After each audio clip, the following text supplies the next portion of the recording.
మరి 13వ కీర్తన, మరి ఇది దావీదు మహారాజు రాసినటువంటి కీర్తన. 13వ కీర్తనకు పైన చిన్న అక్షరాలతో ప్రధాన గాయకునికి దావీదు కీర్తన అని రాయబడింది. ఈ 13వ కీర్తన దావీదు మహారాజు రాశాడు. అప్పటికి దావీదు ఇంకా రాజు కాలేదు. 150 కీర్తనలు మనకి కీర్తన గ్రంథంలో కనిపిస్తాయి. ఈ 150 కీర్తనలో ఎక్కువ కీర్తనలు మరి ఎవరు రాశారంటే దావీదు గారే రాశారు. అందుచేత వీటిని దావీదు కీర్తనలు అని కూడా పిలుస్తూ ఉంటారు. మరి దావీదు రాసినటువంటి కీర్తనల్లో మరి దాదాపుగా ఒక 75 కీర్తనలు మనకు కీర్తన గ్రంథంలో కనిపిస్తాయి. మరి దావీదు గారు మరి కొన్ని కీర్తనలు సౌలు మహారాజు తను తరుముతున్నప్పుడు ప్రాణభయంతో పారిపోయి రాసిన కీర్తనలు కొన్ని ఉన్నాయి.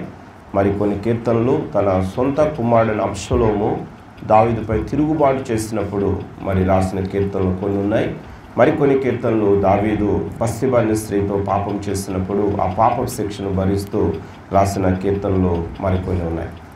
అయితే ఈ 13వ కీర్తన మరి దావీదు ఏ సందర్భంలో రాశాడు అని మనం ఆలోచిస్తే, సౌలు మహారాజు దావీదును తరుముతూ ఉన్నప్పుడు మరి దావీదు ప్రాణభయము చేత అదుల్లాము అనేటువంటి ఒక వ్యక్తి యొక్క గృహలోకి వెళ్ళిపోయి మరి దావీదు గారు ఈ 13వ కీర్తన రాశారు.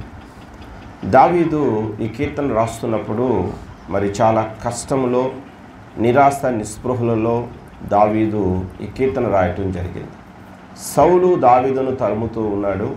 తరుముతున్న సమయంలో దావీదు అదుల్లాము అనే ఒక వ్యక్తి యొక్క గృహలోకి చేరి మరి కీర్తన దావీదు రాశాడు. సౌలు ఎందుకు దావీదును తరుముతున్నాడు, సౌలు ఎందుకు దావీదును చంపాలనుకున్నాడు అని మనం ఆలోచిస్తే, సౌలు గారికి దావీదు మీద అసూయ అనేది ఏర్పడింది. మరి ఆ దినాల్లో ఆజానుబాహుడైన గొలియాతును సౌలు మహారాజు చంపలేకపోతాడు. కానీ దావీదు దేవుని సహాయంతో మరి ఎటువంటి ఆయుధం లేకుండానే ఆ గొలియాతును చంపేస్తాడు. 1 సమూయేలు 17వ అధ్యాయం మనం చదివితే, దావీదు అప్పటికి ఇంకా రాజు కాలేదు, యవన కాలంలో ఉన్నాడు. యవనస్తుడైన దావీదు గొలియాతును దేవుని సహాయంతో చంపుతాడు. సౌలు మహారాజు చంపలేకపోతాడు. అప్పుడు ఇశ్రాయేలు దేశంలో ఉన్న మరి స్త్రీలు అందరూ కూడా సౌలుకు వేవేల జయజయలు అన్నారు, దావీదికి 10,000 జయజయలు అన్నారు. మరి 1000 ఎక్కువ 10,000 ఎక్కువ అంటే 10,000 ఎక్కువ. కాబట్టి దావీదికి 10,000 జయజయలు చెప్తూ ఉన్నారు స్త్రీలందరూ, సౌలుకు 1000 జయజయలు చెప్పారు. ఆ మాట సౌలుకు ఇష్టంగా ఇంపుగా లేదట. నేనేమో దేశానికి మహారాజు, నాకేమో 1000 జయజయలేనా? దావీదు అనేటువంటి వ్యక్తి నా దేశంలో ఒక వ్యక్తి, పౌరుడు, ఆయనకేమో 10,000 జయజయలా అని చెప్పి అప్పటి నుంచి ఈ సౌలు మహారాజు దావీదు పైన విషపు చూపు నిలిపాడు. అంటే అసూయ చెందాడు అనమాట. అసూయ అంటే ఓర్వలేని తను. ఈ సందర్భంలో ఈ వచనాన్ని చదువుకుని ముందుకు వెళ్దాం. 1 సమూయేలు గ్రంథంలో మనము 18వ అధ్యాయంలోనికి వెళ్తే, 1 సమూయేలు 18వ అధ్యాయంలో మరి మనము 6 నుండి 9 వచనాల్లో ఈ విధంగా రాయబడి ఉన్నది. దావీదు ఫిలిష్తీయుని హతము చేసి తిరిగి వచ్చినప్పుడు స్త్రీలు ఇశ్రాయేలు ఊళ్ళన్నిటిలో నుండి తంబూరాలతోనూ సాంబ్రముతోనూ వాయిద్యములతోనూ పాడుచు నాట్యమాడుచు రాజైన సౌలును ఎదుర్కొనుటకై వచ్చేది. ఆ స్త్రీలు గాన ప్రతిగానములు చేయుచు వాయించుచు సౌలు 1000 కొలదియు దావీదు 10,000 కొలదియు శత్రువులను హతము చేసిరని ఆ మాటలు సౌలునకు ఇంపుగా ఉండనందున అతడు బహు కోపము తెచ్చుకొని, వారు దావీదునకు 10,000 కొలదనియు నాకు 1000 కొలదనియు స్తుతులు పాడిరే, రాజ్యము తప్ప మరి ఏమి అతడు తీసుకునగలడు అనుకునేను. కాబట్టి నాట నుండి అనగా ఆ రోజు నుండి సౌలు దావీదు మీద విషపు చూపును నిలిపాడు. ఆ రోజు నుంచే సౌలు దావీదు మీద విషపు చూపును నిలిపాడు. అంటే అసూయ చెందాడు, ఓర్వలేకపోయాడు. అప్పటి నుంచే సౌలు దావీదుని చంపాలని కత్తి పట్టుకుని తిరిగాడు. చివరికి ఏమైందయ్యా అంటే, సౌలు మహారాజే తన కత్తిపైన తానే పడి ఆత్మహత్య చేసుకుని చనిపోయాడు. 1 సమూయేలు 31వ అధ్యాయం 4వ వచనం మీరు చదివితే అక్కడ రాయబడి ఉంటుంది. సౌలు అసూయ చేత దావీదును చంపాలనుకున్నాడు. చివరికి సౌలు అసూయకు సౌలే బలైపోయాడు. కాబట్టి మనం ఎప్పుడైనా ఇతరులపైన అసూయ చెందకూడదు. మనకు లేనిది మన తోటివాడు కలిగి ఉంటే, మనకంటే మన తోటివాడు మంచిది కలిగి ఉంటే మనం వారిని చూసి సంతోషించాలి. ఒకవేళ అది మనకు కావాలంటే ప్రార్థన చేయాలి. అంతేగాని ఇతరులను చూసి మనం అసూయ పడితే వారికి ఉన్నది మనకు రాదు. పైగా ఇతరులను చూసి మనం అసూయ పడితే దేవుని యొక్క ఉగ్రత మన మీదకి వస్తుంది. అసూయపరుడు తాను తీసుకున్న గోతిలో తానే ఏమైపోతాడు? పడిపోతాడు. అసూయపరుడు ఇతరులను చంపడానికి గోతులు తవ్వుతూ ఉంటాడట. చివరికి ఆ గోతిలో తానే పడిపోతాడు. సౌలు అసూయ చేత దావీదును చంపాలనుకున్నాడు. చివరికి సౌలు అసూయకు సౌలే బలైపోయాడు. హామానుని ప్రధానమంత్రి బైబిల్లో మొర్దెకైని చంపాలని ఉరికోయి తయారు చేయించాడట. కానీ చివరికి ఆ ఉరికోయిపోయిన హామానే ఏం చేయబడ్డాడు? ఉరి తీయింపబడ్డాడు. ఎస్తేరు గ్రంథం మనం చదివితే అక్కడ కనిపిస్తుంది 7వ అధ్యాయం 10వ వచనం. కాబట్టి ఇతరులను చూసి ఎన్నడూ అసూయ పడవద్దు. పరిశుద్ధ గ్రంథం బైబిల్ ఏం రాస్తుందంటే గలతీ పత్రిక 5వ అధ్యాయం 26వ వచనం మనం చదివితే, మరి మనము ఒకరికొకరు వివాదమును రేపకయు ఒకరి యందు ఒకరము అసూయ పడకయు వృధాగా అతిశయపడకయు ఉండుము అంటాడు. కాబట్టి ఒకరికొకరము వివాదాలు రేపుకోకూడదు. గలతీ పత్రిక 5వ అధ్యాయం 26వ వచనం. ఒకరికొకరు వివాదాలు రేపుకోకూడదు అంటే ఒకరికొకరు మనం తగులాట చేసుకోకూడదు. మరి ఒకరిపై ఒకరు అసూయ పడకూడదు. వృధాగా కూడా మనం ఏం చేయకూడదంటే అతిశయపడకూడదు. ఒకరినొకరు ప్రేమించుకోమని బైబిల్ చెప్తుంది. కానీ ఈనాడు చాలామంది ఒకరిని చూసి ఒకరు ఏం చేస్తూ ఉన్నారంటే అసూయ పడతా ఉన్నారు. మనం అసూయ పడటం ద్వారా మనకేమీ రాదు, పైగా మనం ఎంతో నష్టపోతాం. యాకోబు పత్రికలో అంటాడు 4వ అధ్యాయం మనం చదివితే మొదటి 2 వచనాలు, మీలో యుద్ధాలను పోరాటాలను దేనివల్ల కలుగుచున్నాయి? మీ అవయవాలలో పోరాడు మీ భోగచ్చుల నుండియే కదా. మీరు నరహత్యలు చేస్తారు, మచ్చర పడతారు. మచ్చరం అంటే అసూయ పడతారు, కానీ మీరు సంపాదించుకోలేరు. పోట్లాడతారు, యుద్ధాలు చేస్తారు, కానీ దేవుని అడగనందున మీకేమీ కూడా దొరకదు అని అక్కడ రాశాడు. చాలామంది ఇతరులను చూసి అసూయ పడతా ఉంటారు, నరహత్యలు చేస్తారు, కానీ ఏం పొందుకోలేరట, సంపాదించుకోలేరట. పోట్లాడతారు, యుద్ధాలు చేస్తారట, కానీ దేవుని అడగనందున వారికి ఏమీ దొరకదు. కానీ మనకి ఏదైనా కావాలంటే మోకరించి ప్రార్థన చేయాలి. ప్రార్థిస్తే దేవుడు ఇస్తాడు. అడుగుడి మీకు ఇవ్వండి అన్నాడు. నా నామములో మీరు నన్ను ఏమడిగినా నేను మీకు సహాయము చేస్తానన్నాడు. కాబట్టి మనం ఏదైనా కావాలంటే ప్రార్థన చేయాలి. అంతేగాని ఇతరులను చూసి ఎన్నడూ అసూయ పడొద్దు. మనకు లేని ఇతరులు కలిగి ఉంటే సంతోషించాలి. మనకంటే ఇతరులు మంచిది కలిగి ఉంటే ఇంకా సంతోషించాలి. ఒకవేళ అది మనకు కావాలంటే ఏం చేయాలంటే ప్రార్థన చేయాలి. కానీ సౌలు విషయానికి వస్తే సౌలు దావీదును చూసి అసూయపడ్డాడు. చివరికి సౌలు అసూయకు సౌలే బలైపోయాడు. కానీ మనం ఎవరిని చూసి అసూయపడితే మనమే నష్టపోతాం. కాబట్టి మనలో అసూయ ఉండకూడదు. అసూయకు వ్యతిరేకమైన పదం ఏంటంటే ప్రేమ. ఎవరిలో ప్రేమ ఉంటుందో వారిలో అసూయ ఉండదు. ఎవరిలో అయితే అసూయ ఉంటుందో వారిలో ఏముండదంటే ప్రేమ అనేది ఉండదు. కాబట్టి మనం ప్రేమ గలవారంగా ఉండాలి. ఒకరి యందు ఒకరు ప్రేమ గలవారుగా ఉన్నట్లయితే దీన్ని బట్టి లోకం తెలుసుకుంటుందట, మీరందరూ ఎవరు నా శిష్యులని ప్రభు చెప్పాడు. కాబట్టి మనం ఒకరినొకరు ప్రేమ కలిగి ఉండాలి తప్ప ఒకరిని చూసి ఒకరు ఎన్నడూ అసూయ పడకూడదు. అయితే ఇక్కడ 13వ కీర్తనలోకి వచ్చేస్తే సౌలు దావీదును చూసి అసూయపడి సౌలు దావీదును చంపాలని కత్తి పట్టుకుని తిరుగుతూ ఉన్నాడు. అప్పుడు దావీదు ప్రాణభయంతో అదుల్లం అనే ఒక వ్యక్తి యొక్క గృహంలో చేరిపోయి ఈ కీర్తన రాశాడు. ఈ కీర్తన అంతా చదివితే మనకేం కనిపిస్తుంది? ఈ కీర్తన యొక్క సారాంశం ఏమిటి అని మనం ఆలోచిస్తే మన కష్టకాలంలో మనమేమి చేయాలి అనే విషయం ఈ 13వ కీర్తన మనకు నేర్పిస్తుంది. దావీదు ఈ కీర్తన రాస్తున్నప్పుడు కష్టాల్లో ఉన్నాడు. కష్టాల్లో ఉన్న ఈ దావీదు ఏమనుకుంటున్నాడంటే దేవుడు తనను మర్చిపోయాడేమో అనుకుంటున్నాడు. 13వ కీర్తనలో అందుకే అంటాడు మొదటి వచనంలో, యెహోవా ఎన్నాళ్ళ వరకు నన్ను మరచిపోదు? Question mark. దేవుణ్ణి దావీదు ప్రశ్నిస్తున్నాడు. ఏమని అంటే యెహోవా ఎన్నాళ్ళ వరకు నన్ను నువ్వేం చేస్తావు? మర్చిపోతావు. ఎన్నాళ్ళ వరకు? నిత్యము మర్చిపోదువా? నాకెంతకాలము విముఖుడవై ఉండు. విముఖుడు అంటే దూరంగా ఉండటం. నాకెంతకాలం నువ్వు దూరంగా ఉంచావు? ఎంతవరకు నా మనస్సులో నేను చింతపడుదును? ఎంతవరకు నా హృదయంలో పగలంతయు దుఃఖాక్రాంతుడనై ఉందును? ఎంతవరకు నా శత్రువు నా మీద తనును ఏం చేయను?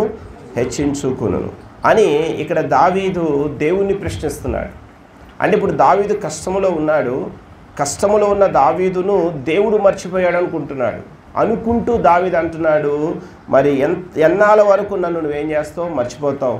నిత్యం మర్చిపోతావా? నిత్యం అంటే ఎల్లప్పుడూ నన్ను మర్చిపోతావా? ప్రభువా నా సహాయానికి రా ప్రభువా అంటూ దావీదు దేవుడిని ప్రశ్నిస్తూ ప్రార్థన చేస్తున్నాడు. ఇక్కడ తన కష్టకాలంలో దేవుడు దావీదును మర్చాడని దావీదు అనుకుంటున్నాడు. కొన్నిసార్లు దావీదే కాదు, మనం కూడా ఇలాగ అనుకుంటూ ఉంటాం. మనకు కష్టాలు వచ్చినప్పుడు, నష్టాలు వచ్చినప్పుడు, రోగాలు వచ్చినప్పుడు, లేకపోతే ఆర్థిక ఇబ్బందులు వచ్చినప్పుడు, మనకు సమస్యలు వచ్చినప్పుడు మనం అనుకుంటాము దేవుడు నన్ను ఏం చేశాడు, మర్చిపోయాడు, దేవుడు నన్ను విడిచిపెట్టేశాడు, దేవుడు నాకు దూరంగా ఉన్నాడు అని మనలో కూడా చాలామంది అనుకుంటూ ఉంటాం. కానీ బైబిల్ ఏం చెప్తుందంటే దేవుడు ఎన్నడూ కూడా మనల్ని విడిచిపెట్టేవాడు కాదు. కొన్నిసార్లు మనుషులు మనము కష్టాల గుండా వెళ్తున్నప్పుడు, శ్రమల గుండా వెళ్తున్నప్పుడు మనుషులు మనల్ని విడిచిపెట్టవచ్చు. కానీ మనం నమ్ముకున్న దేవుడు మనల్ని ఎన్నడూ విడిచిపెట్టాడు. ఎప్పటి వరకు ఆయన మనతో ఉంటాడు అయ్యా అంటే మన మరణము వరకు ఆయన మనతో ఉండి మనల్ని ఏం చేస్తాడట, నడిపిస్తాడు. 48వ కీర్తనలో 14వ వచనంలో అంటాడు, ఈ దేవుడు సదాకాలం మనకేమై ఉన్నాడు, దేవుడై ఉన్నాడు, మన మరణము వరకు ఆయన మనల్ని ఏం చేయను, నడిపించును అని ఉంటుంది అక్కడ. ఈ దేవుడు అంటే మనం నమ్ముకున్న మన దేవుడు సదాకాలం అంటే ఎల్లకాలం ఆయన మనకు దేవుడుగా ఉన్నాడు. ఎప్పటి వరకు ఆయన మనల్ని నడిపిస్తాడు, ఏదో 1 సంవత్సరం 2 సంవత్సరాలు 3 సంవత్సరాలు కాదు, మనం చనిపోయేంత వరకు ఆయన మనతో ఉండి మనల్ని ఆయన ఏం చేస్తాడు, నడిపించేవాడుగా ఉన్నాడు. ఇంకా హెబ్రీ పత్రిక 13వ అధ్యాయం 5వ వచనం అంటాడు, నిన్ను ఏమాత్రం విడువను, నిన్ను ఎన్నడూ కూడా ఏం చేయను, ఎడబాయను అంటాడు. ఇంకో చోట అంటాడు యెషయా గ్రంథంలో, స్త్రీ తన గర్భమును పుట్టిన చంటి పిల్లలు మరుచున వారైనా మరుచుదురు కానీ నేను నిన్నేం చేయను, మరువును అంటాడు. చూడుము నా అరచేతుల్లో నేను చెక్కుకుని ఉన్నాను అన్నాడు. యెషయా గ్రంథం 49వ అధ్యాయం చదివితే అక్కడ ఉంటుంది. అప్పుడే పుట్టిన చంటి బిడ్డను ఏ తల్లి అయినా మర్చిపోతుందా అంటే మర్చిపోతుంది. బిడ్డ ఏడుస్తే తల్లి ఎక్కడున్నా వచ్చేస్తుంది. ఒకవేళ అటువంటి తల్లులైనా తమ పిల్లలు మర్చిపోతారేమో, నేను మాత్రం నిన్ను మర్చిపోను, చూడు నా అరచేతులను చెక్కుకుని ఉన్నాను అన్నాడు. అరచేతులు చెక్కుకోవడం అంటే దేవుడు ఎల్లప్పుడూ మనల్ని ఏం చేసుకుంటున్నాడు, జ్ఞాపకము చేసుకుంటున్నాడు. కానీ దేవుడు తన బిడ్డలు ఎన్నడూ విడిచిపెట్టడు, మర్చిపోడు. మరేం చేస్తాడంటే దేవుడు తన పిల్లలను ఎల్లప్పుడూ జ్ఞాపకము చేసుకుంటాడు. మనల్ని ఏమాత్రం ఆయన విడవడు, ఎన్నడూ మనల్ని ఆయన ఎడబాయడు. మన మరణం వరకు ఆయన మనకు తోడుగా ఉండి మనల్ని నడిపిస్తాడు. నేను మిమ్మల్ని అనాథులుగా విడువను అన్నాడు. దేవుడు నమ్ముకునే పిల్లలు ఎన్నడూ అనాథులు కాదు, ఒంటరివారు కాదు. మనుషులందరూ మనం విడిచిపెట్టి వెళ్ళిపోవచ్చు, కానీ దేవుడు మాత్రం ఎన్నడూ విడిచిపెట్టాడు. అన్ని పరిస్థితుల్లో దేవుడు మనతో ఉంటాడు. కొన్నిసార్లు మనమే దేవుని విడిచిపెట్టేస్తాం. మనకు వస్తున్న కష్టాలు బట్టి, నష్టాలను బట్టి, ప్రతికూల పరిస్థితులను బట్టి, లేకపోతే రోగాలను బట్టి దేవుడు నాకేం చేశాడు, దేవుడు ఉంటే మాకు ఎందుకు ఎలా జరుగుతుంది అని చెప్పేసి కొంతమంది ఏం చేస్తారంటే దేవుని విడిచిపెట్టేస్తారు, దేవునికి దూరం అయిపోతారు. కానీ మనం ఎన్నడూ దేవుని విడిచిపెట్టవద్దు. దేవుని హత్తుకు మనం జీవించాలి. తీగ ద్రాక్షవల్లిలో ఉన్నట్టుగానే మనము ద్రాక్షవల్లైన క్రీస్తులో ఏం చేయబడాలంటే అంటకట్టబడి ఉండాలి, అంటకట్టబడి ఉండాలి. కాబట్టి మనం అన్ని పరిస్థితుల్లో దేవుని హత్తుకోవాలి. దేవుడు మనం విడిచిపెట్టాడు, మనము కూడా దేవుని ఏం చేయకూడదు, విడిచిపెట్టకూడదు. ఒకసారి మనుషులు విడిచిపెట్టేస్తారు.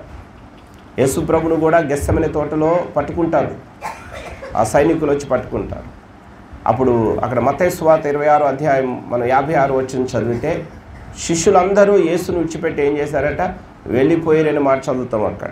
అంటే యేసు ప్రభు యొక్క శ్రమలలో శిష్యులు ఎవరితో లేరంటే యేసుతో లేరు. యేసును వారు విడిచిపెట్టేశారు. కానీ యేసుతో ఎవరున్నారంటే తండ్రి అయిన దేవుడు ఉన్నాడు, నన్ను పంపినవాడు నాకు తోడై ఉన్నాడు, ఆయనకి ఇష్టమైన కార్యాలను ఎల్లప్పుడూ చేస్తున్నాను, ఆయన నన్ను ఒంటరిగా విడిచిపెట్టలేదంటాడు యేసు ప్రభు. శిష్యులు ప్రభు యొక్క శ్రమంలో ప్రభు విడిచిపెట్టేస్తారు, కానీ తండ్రి అయిన దేవుడు యేసుతో ఉన్నాడు.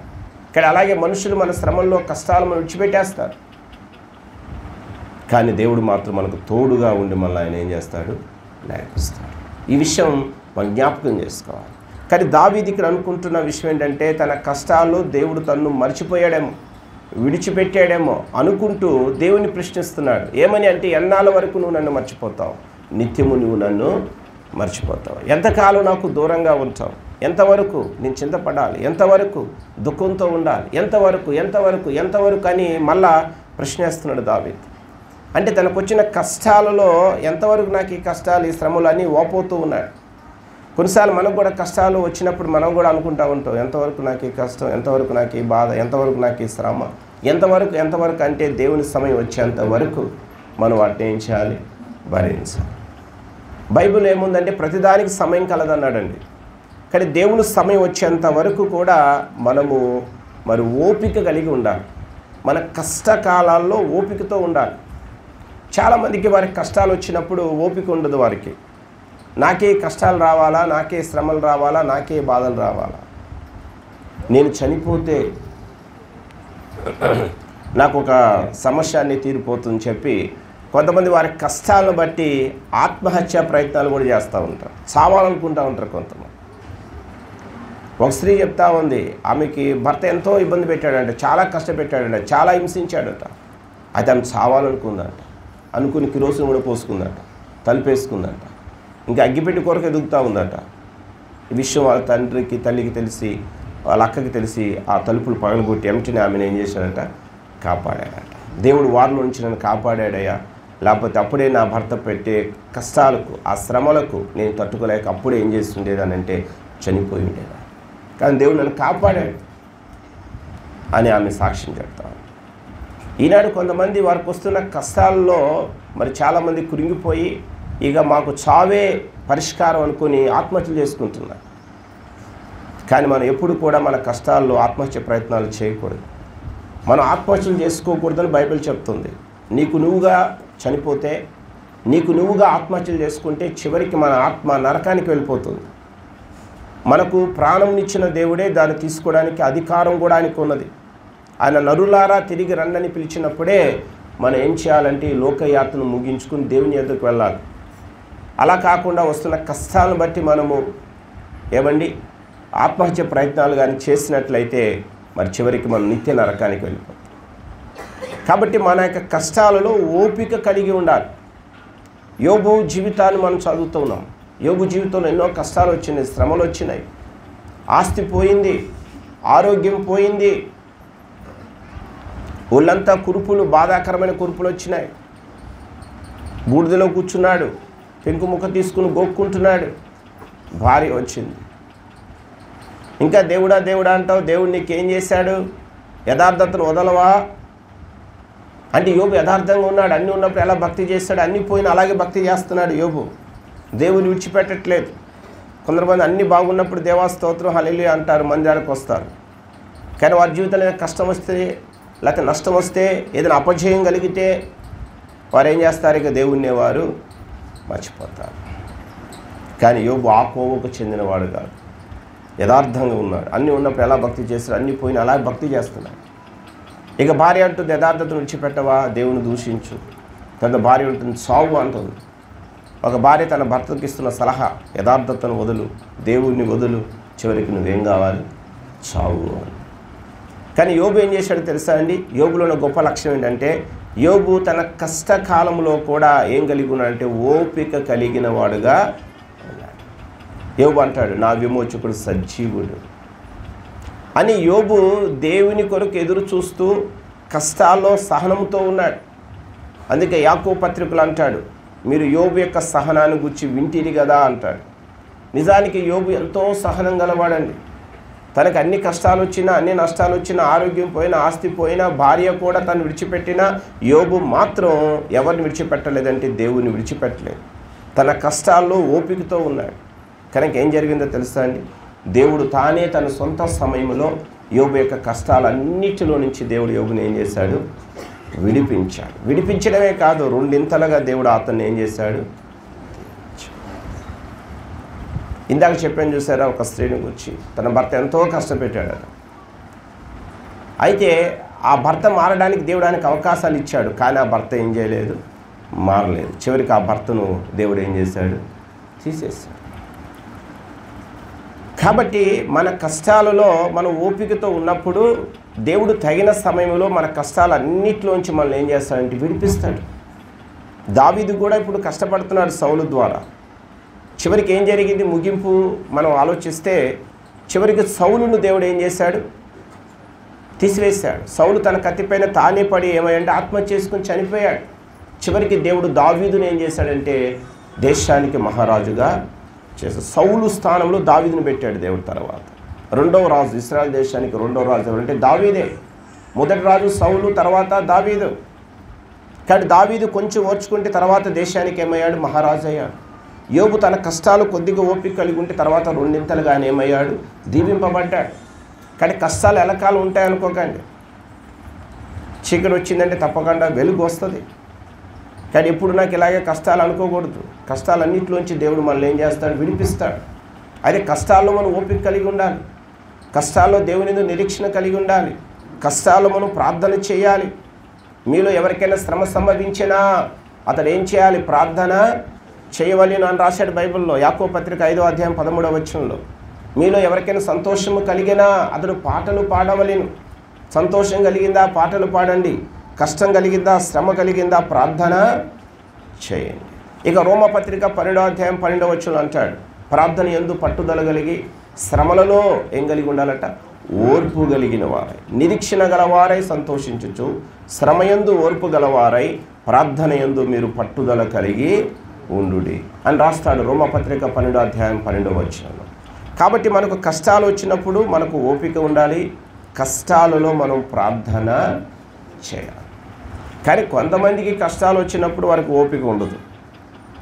ఎందుకు నాకు ఈ బ్రతుకని చావాలనుకుంటారు.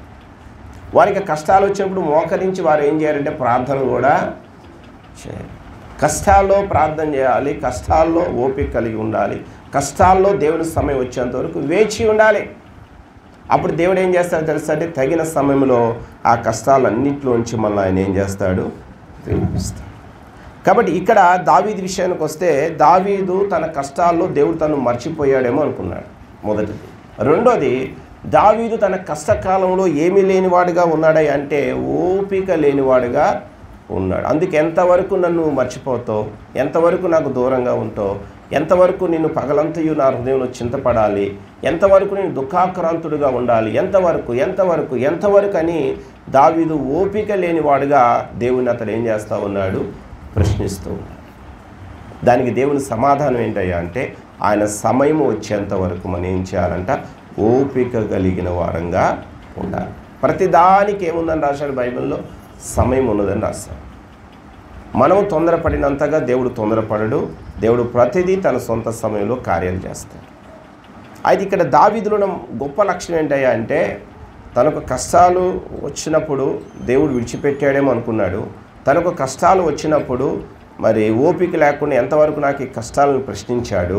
కానీ దావీదులో మరో గొప్ప సంగతి ఏంటయ్యా అంటే తనకు కష్టాలు వచ్చినప్పుడు దావీదు ఎవరిపై ఆధారపడుతున్నాడంటే దేవుడిపై ఆధారపడుతున్నాడు.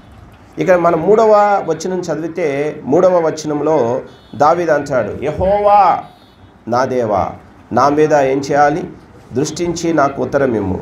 నేను మరణ నిద్ర నొందకుండాను వాడిని గెలిచితేనని నా శత్రువు చెప్పుకొనకుండాను నేను తూలిపోయి ఉండగా నా విరోధులు హర్షింపకుండాను నా కన్నులకు నువ్వేం చేయాలి, వెలుగిమ్ము ప్రభువా వెలుగిమ్ము. అంటే దావీదు ఇప్పుడు తన కష్టకాలంలో దేవునిపై ఆధారపడి ఏం చేస్తున్నాడంటే ప్రార్థన చేస్తున్నాడు. యెహోవా నా దేవా నా మీద దృష్టి ఉంచి నాకు నువ్వేం చేయాలి, ఉత్తరము ఇవ్వండి, సమాధానం ఇవ్వు. నేను కష్టంలో ఉన్నాను ప్రభువా, దయతో నీవు నాకేం చేయాలి, సహాయము చెయ్యి అని దావీదు ఇప్పుడు తన కష్టకాలంలో దేవుని తట్టు తిరిగి మొరపెడుతున్నాడు. నాపై దృష్టి ఉంచు, నాకు ఉత్తరం ఇవ్వు. 4వ వచనం అంటున్నాడు, నేను మరణ నిద్ర నొందకుండాను, మరణ నిద్ర అంటే నేను చావకుండాను, వానిని గెలిచితేనని నా శత్రువు చెప్పుకొనకుండాను, నేను తూలిపోయి ఉండగా అంటే నేను పడిపోయి ఉండగా నా విరోధులు హర్షింపకుండాను అంటే నన్ను బట్టి సంతోషింపకుండాను నా కన్నులకు నువ్వేం చేయాలి, వెలుగు ఇవ్వు ప్రభువా అంటూ ఈ 3-4 వచనాల్లో దావీదు దేవుని తట్టు తిరిగి ఏం చేస్తాడంటే ప్రార్థన చేస్తున్నాడు. అలాగే మన కష్టకాలాల్లో కూడా దేవుని వైపు తిరిగి మనం ప్రార్థన చేయాలి. ప్రార్థన పరిస్థితులను మార్చేస్తాం. ప్రార్థించడం ద్వారా మనకు విడుదల కలుగుతుంది. మరి ఆనాడు ఇశ్రాయేలు ప్రజలు ఐగుప్తు దేశంలో 430 సంవత్సరాలు శ్రమలో ఉన్నారు. అయితే శ్రమలో ఉన్నవారు ఎలా విడుదల పొందారయ్యా అంటే కేవలం వారు దేవునికి ఏం చేయడం ద్వారా, మొరపెట్టడం ద్వారా. అందుకే అక్కడ రాస్తాం మనం గోడ పైన, వారు నీకు మొరపెట్టి ఏం పొందారట, విడుదల పొందిరి అని 22వ కీర్తన 5వ వచనం రాస్తుంటుంది. అంటే మనం దేవునికి మొరపెట్టడం ద్వారా మనకేం కలుగుతుందంటే విడుదల అనేది దొరుకుతుంది. దేవుని పిల్లలు ప్రార్థన చేయటం నేర్చుకోవాలి. మనం ప్రార్థిస్తున్నామంటే అర్థం దేవుడిపై మనం ఏం చేస్తా ఉన్నాం, ఆధారపడుతున్నాం. మనం ప్రతి శనివారం రాత్రి న్యాయాధిపతుల గ్రంథాన్ని ధ్యానిస్తూ ఉన్నాం మన చర్చిలో. ప్రతి శనివారం రాత్రి 8 గంటల నుంచి మనకు ఉపవాస ప్రార్థన కూడిక ఉంటుంది. న్యాయాధిపతుల గ్రంథం అంతా చదివితే ఏం కనిపిస్తుందంటే, న్యాయాధిపతులు గ్రంథంలో ఇశ్రాయేలు ప్రజలు పాపం చేసినప్పుడు దేవుడు తన ప్రజలను తీసుకెళ్లి శత్రువుల చేతికి అప్పగించేవాడు. ఆ శత్రువులు ప్రజలు బహుగా శ్రమలకు కష్టాలకు గురి చేసేవారు. అయితే ఇశ్రాయేలు ప్రజలు మన కష్టాలు శ్రమలు తట్టుకోలేక దేవునికి మొరపెట్టేవారు. అప్పుడు దేవుడు వారి కొరకు ఒక న్యాయాధిపతిని పుట్టించి వారిని, అంటే ఇశ్రాయేలు ప్రజలను శత్రువుల చేతి నుంచి బయటకు తెచ్చేవాడు. మళ్ళా న్యాయాధిపతి ఉన్నంతకాలం ప్రజలు భక్తిలోనే ఉన్నారు. ఎప్పుడైతే న్యాయాధిపతి చనిపోయారో మళ్ళా ఇశ్రాయేలు ప్రజలు ఏం చేయడం మొదలుపెట్టారు? మళ్ళా వారు పాపం చేయడం మొదలుపెట్టారు. మళ్ళా శత్రువులకు దేవుడు వారిని అప్పగించారు. మళ్ళా ఆ శత్రువులను బహుగా ఎన్నో సంవత్సరాల శ్రమలకు గురి చేస్తారు. మళ్ళా ఇశ్రాయేలు మళ్ళా మొరపెడతారు. మళ్ళా వారి కొరకు ఇంకొక న్యాయాధిపతిని పుట్టిస్తారు. మళ్ళా దేవుడు ప్రజలను ఏం చేస్తాడు? ఆ శత్రువుల చేతి నుంచి బయటకు విడిపిస్తాడు. ఇలా న్యాయాధిపతుల గ్రంథం అంతా చదివితే 21 అధ్యాయాలు కనిపిస్తాయి. న్యాయాధిపతుల పుస్తకం 13 మంది న్యాయాధిపతులు న్యాయాధిపతుల గ్రంథంలో మనకు కనిపిస్తారు. 13 మంది న్యాయాధిపతులు. కాబట్టి ఆ పుస్తకం అంతా తెలియజేస్తున్న విషయం ఏంటంటే, వారు మొరపెట్టడం ద్వారా ప్రజలు ఏం పొందారు? విడుదల పొందారు. కానీ మనకు విడుదల కలగాలంటే తప్పక మనం ఏం చేయాలంటే మొరపెట్టడం మనము నేర్చుకోవాలి. ఎక్కడంటే దేవునికి మొరపెట్టు నేర్చుకోవాలి. కొంతమంది మనుషుల దగ్గరికి వెళ్ళి ఏడుస్తూ ఉంటారు, మాకు ఆ కష్టం వచ్చింది, ఈ కష్టం వచ్చింది. కానీ అదే వ్యక్తులు దేవుని దగ్గరికి వెళ్ళి ఏం చేయాలంటే ప్రార్థన చేయాలి. ప్రార్థన చేయాలి. ప్రార్థిస్తే దేవుడు విడిపిస్తాడు.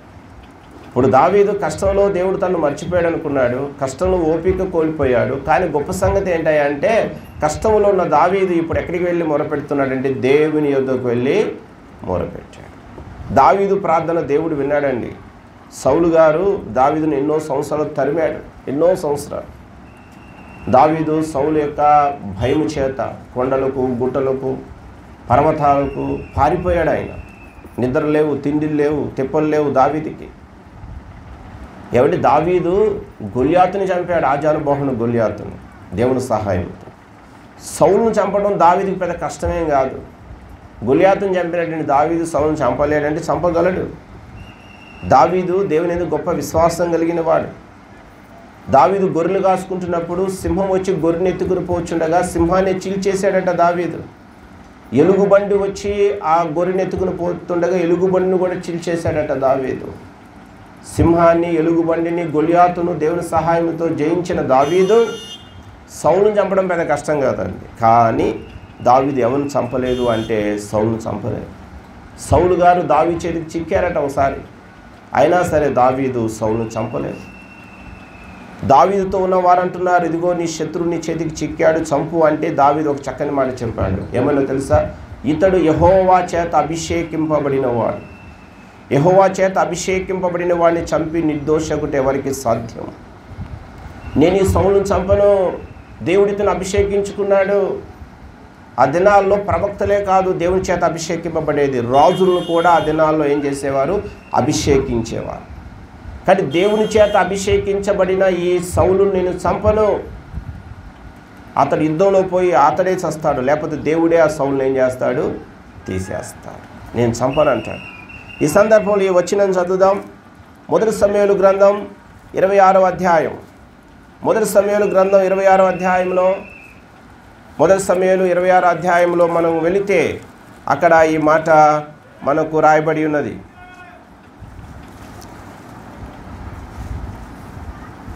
26వ అధ్యాయంలో మరి మనము 8వ వచనంలో, అప్పుడు అభిషై 26 మొదటి సమూయేలు 26వ అధ్యాయం 8వ వచనంలో, అప్పుడు అభిషై దావీదుతో, దేవుడు ఈ దినమున నీ శత్రువుని అప్పగించెను, కాబట్టి నీ చిత్తమైతే ఆ ఈటితో ఒక్క పోటు పొడిచి నేనతనిని భూమికి నాటివేతును, ఒక్క దెబ్బతోనే పరిష్కారము చేతుననగా, దావీదు దగ్గర ఉన్న అభిషేక్ అనేవాడు అంటున్నాడు దావీదుతో, సౌలు రాజు మనకు దొరికాడు, ఒక్క పోటు పొడుస్తాను, చనిపోతాడు, సమస్య తీరిపోతుంది అంటున్నాడు.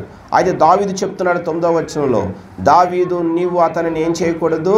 చంపకూడదు. యెహోవా చేత అభిషేకము నొందిన వారిని చంపి నిర్దోషియగుట ఎవనికి సాధ్యం? యెహోవా జీవము తోడు, యెహోవాయే అతన్ని మొత్తును, అతడు అపాయము వలన చచ్చును, లేదా యుద్ధానికి పోయి ఏమగును?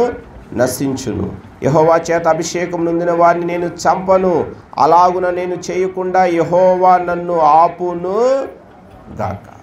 చూసాడు, అతడే యుద్ధానికి పోయి చస్తాడు. కానీ నేను మాత్రం అతన్ని ఏం చేయను, చంపను. యెహోవా చేత అభిషేకం పొందినవాడిని చంపి నిర్దోషకుడు ఎవరికి సాధ్యం అంటున్నాడు. అంటే దావీదు మనసు ఎంత గొప్పదండి. దేవుని వాక్యానికి వ్యతిరేకంగా దావీదు ఏది చేయడానికి అక్కడ ఆయన ఏం చేయట్లేదు, ఇష్టపడటం లేదు. అవసరమైతే సౌలు ద్వారా కష్టపడటానికే ఇష్టపడుతున్నాడు, కానీ దేవుని వాక్యానికి వ్యతిరేకంగా దావీదు ఏది చేయడానికి ఇష్టపడటం లేదు.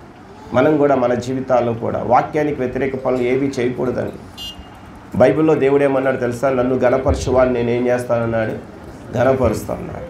నన్ను తునీకరించేవారు తునీకారం పొందుతారు. దేవుని ఘనపరచడం అంటే ఏంటనుకుంటున్నారు? ఏదో యేసుప్రభు ఫోటో పెట్టుకుని దండేయటం కాదండి.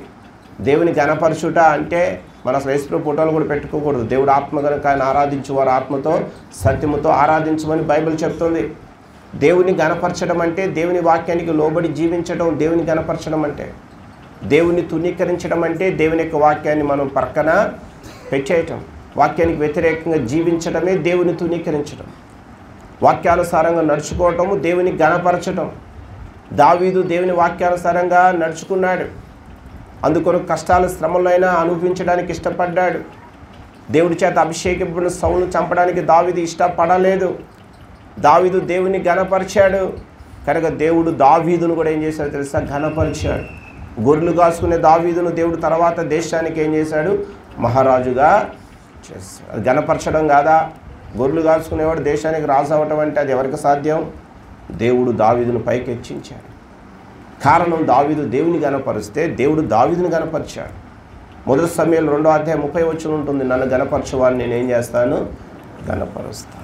అలాగే దేవుడు దావీదుని ఘనపరిచాడు. మన జీవితాలు నేర్చుకోవాలి, దేవుని ఘనపరచడం నేర్చుకోవాలి, వాక్యానుసారంగా జీవించడం నేర్చుకోవాలి. వాక్యానికి వ్యతిరేకమైన ఏ పని మనం చేయకూడదు. మన జీవితాలు వాక్యమని పునాదిపై కట్టబడాలి అని దేవుడు కోరుకుంటున్నాడు. దావీదు తన కష్టాల్లో దేవునికి ఇక్కడ మొరపెడుతూ ఉన్నాడు. అది దేవుడు దావీదు ప్రార్థన విన్నాడు. సౌలు తన కత్తిపై తానే పడి ఆత్మహత్య చేసుకునేలాగా దేవుడే చేశాడు. ఆ మొదటి సమయంలో 31వ అధ్యాయం చదివితే సౌలు ఎలా చనిపోయాడు అక్కడ రాస్తుంటుంది. ఇక 13వ కీర్తనలోకి వెళ్దాం. 13వ కీర్తనలో ఇంకా దావీదు ఏం చేస్తున్నాడు? దేవునిపై ఆధారపడి ప్రార్థన చేశాడు. అంతేకాకుండా ఇంకా దావీదు తన కష్టాల్లో ఏమి చేశాడు అంటే ఈ 13వ కీర్తనలో 5వ వచనం అంటాడు, నేనైతే నీ కృపయందు ఏం చేసి ఉన్నాను, నమ్మిక ఉంచి ఉన్నాను. అంటే తన స్వశక్తి పైన ఆధారపడకుండా దేవుని కృప పైన దావీదు ఆధారపడుతున్నాడు, దేవునిపై ఆధారపడుతున్నాడు తన కష్టకాలాల్లో. మనం కూడా అంతే, మన కష్టాలలో దేవునిపై ఆధారపడటం, దేవునికి మొరపెట్టడం నేర్చుకోవాలి. ఓపిక కలిగి ఉండట నేర్చుకోవాలి. మన కష్టాల్లో దేవుడు మనకు తోడుగా ఉన్నాడనే విషయాన్ని కూడా మనం జ్ఞాపకం చేసుకోవాలి. కాబట్టి ఇక్కడ దావీదు అంటాడు 5వ వచనంలో, నేనైతే నీ కృపయందు నమ్మిక ఉంచి ఉన్నాను, నీ రక్షణ విషయమై నా హృదయం ఏం చేయుచున్నది, హర్షించుచున్నది. దేవుడు తనకి ఇచ్చిన గొప్ప రక్షణ బట్టి సంతోషిస్తున్నాడంట. కష్టాల్లో కూడా మనకుందా సంతోషం? దేవుడు మన నరకం నుంచి తప్పించి పరలోకానికి వారసులుగా చేశాడు. మనందరికీ దేవుడు గొప్ప రక్షణ ఇచ్చాడు. కానీ ఆ రక్షణ బట్టి మనం సంతోషించడాన్ని నేర్చుకోవాలి. దావీదు సంతోషిస్తున్నాడు. నీ రక్షణ విషయమై నా హృదయం ఏం చేయుచున్నది, హర్షించుచున్నది అంటే సంతోషిస్తుంది. ఇంకా అంటున్నాడు, యెహోవా నాకు మహోపకారములు చేసి ఉన్నాడు, నేను ఆయనను ఏం చేసేదను, కీర్తించను. అంటే తన కష్టాలలో కూడా దావీదు దేవుడు చేసిన ఉపకారాలన్నిటినీ కూడా ఏం చేస్తూ ఉన్నాడు, జ్ఞాపకము చేసుకుంటాడు. మనకు కష్టం వచ్చినప్పుడు మన కష్టాలు మనకు గుర్తుకొస్తాయండి. ఏం గుర్తుకు రావాయి అంటే దేవుని యొక్క ఉపకారాలు మనకు జ్ఞాపకానికి రావు. కానీ వాడు గుర్తుపెట్టుకోవాలి, మన కష్టాల గుండా వెళుతున్నా మనం దేవుడు గతంలో మనం చేసిన ఉపకారాలన్నిటిని మనం ఏం చేసుకోవాలంటే జ్ఞాపకము చేసుకోవాలి. చేసుకుంటే ఏమవుతుందో తెలుసా అండి, దేవుని యందు ఇంకా మనకు విశ్వాసము పెరుగుతుంది.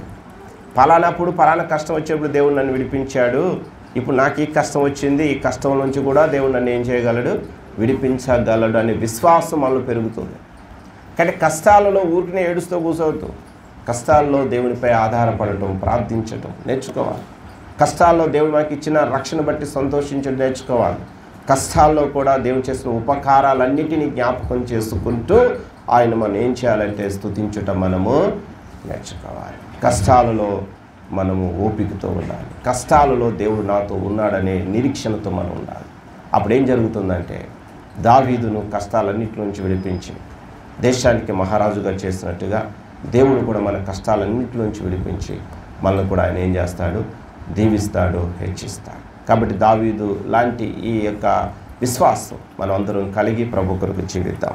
అతి కృపా దేవుడు మనందరికీ దయచేయునుగాక. ఆమేన్.